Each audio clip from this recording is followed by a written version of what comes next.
Assalamualaikum warahmatullahi wabarakatuh. Selamat pagi, salam sehat untuk kita semua.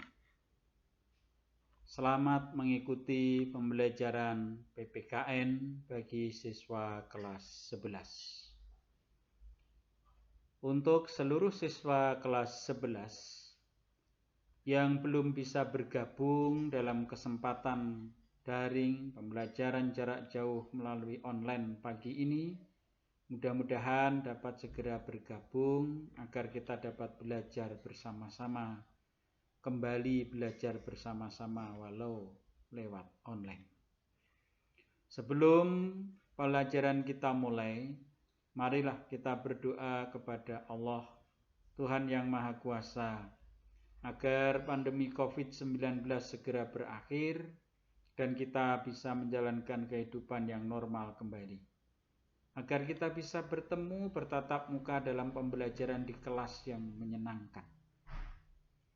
Selain itu, mari kita ikuti protokol kesehatan dengan mencuci tangan, memakai sabun di air yang mengalir, memakai masker, dan tetap menjaga jarak. Berdoa dipersilahkan. Cukup. Para siswa yang berbahagia, kita adalah warga negara Indonesia.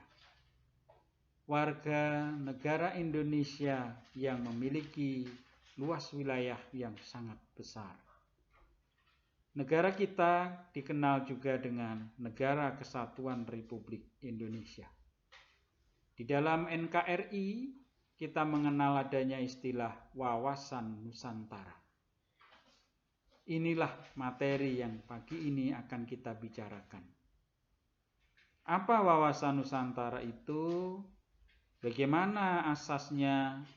Bagaimana kedudukannya? Bagaimana fungsi dan tujuan wawasan Nusantara dalam kerangka negara Republik Indonesia? Mari kita lihat sejenak tayangan berikut ini.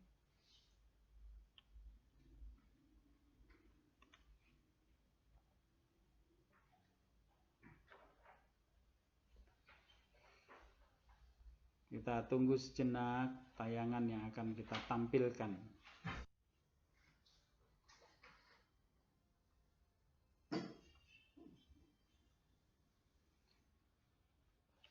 Ini adalah peta wilayah Indonesia.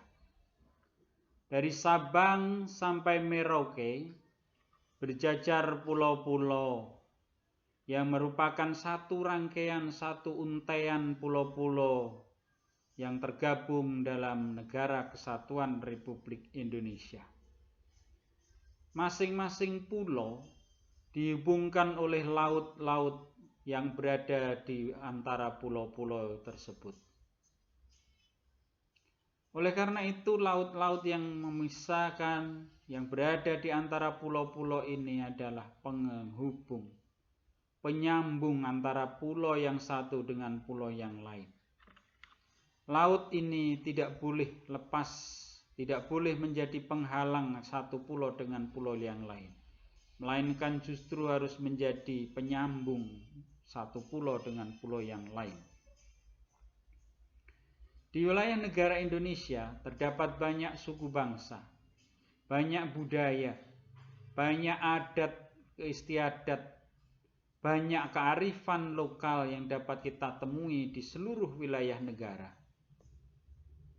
Bahkan juga banyak kita temukan keanekaragaman agama. Ada Islam, Kristen Protestan, Kristen Katolik, Hindu, Buddha, dan Konghucu. Perbedaan-perbedaan itu harus tetap mampu merajut menjadi satu kesatuan, yaitu Negara Kesatuan Republik Indonesia. Negara yang bersatu dalam naungan merah putih, bersatu dalam kerangka Bhinneka Tunggal Ika, dan bersatu dalam kerangka Pancasila sebagai dasar negara kita. Itulah negara kesatuan Republik Indonesia, negara kita tercinta. Lalu bagaimana wawasan Nusantara? Melihat tayangan tadi, wawasan Nusantara adalah cara pandang tentang diri dan lingkungan bangsa Indonesia sebagai satu kesatuan yang utuh dan tidak terpisahkan. WANUS memiliki asas kepentingan yang sama, keadilan, kejujuran, solidaritas, kerjasama, dan kesetiaan. Bagaimana asas ini dalam implementasinya dalam kehidupan sehari-hari berbangsa dan bernegara kita? Pelaksanaan asas wawasan Nusantara adalah dalam hal kepentingan maka harus dicapai kesejahteraan bersama. Dalam hal keadilan maka keadilan harus dapat dinikmati untuk semua. Dalam hal kejujuran semua warga dituntut untuk jujur sesuai realita yang ada. Dalam hal solidaritas semua dituntut untuk menjalin kerjasama. Dalam hal kerjasama, semua dituntut untuk saling melakukan koordinasi. Koordinasi antar elemen dan antar unsur di seluruh kehidupan berbangsa dan bernegara. Di dalam hal kesetiaan, maka semua yang kita lakukan ini muaranya adalah kesetiaan kepada Negara Kesatuan Republik Indonesia, NKRI. Dalam bahasa lain sering disebut NKRI harga mati. Siswa-siswi yang berbahagia, wawasan Nusantara memiliki kedudukan yang sangat strategis karena dia adalah landasan visional negara. Landasan visional negara. Negara mau dibawa kemana adalah kita temukan di sini. Yang kedua, fungsi dari wawasan Nusantara adalah sebagai pedoman, motivasi, dorongan, rambu-rambu bagi kebijakan negara dalam menjalankan fungsinya untuk meraih visi negara. Kemudian tujuan wawasan Nusantara adalah untuk mewujudkan nasionalisme yang kuat. Nasionalisme adalah cinta tanah air tanpa meremehkan bangsa-bangsa lain di dunia. Nasionalisme yang kuat akan menciptakan patriotisme yang kuat. Patriotisme yaitu nasionalisme yang diiringi dengan semangat kerelaan berkorban untuk bangsa dan tanah airnya.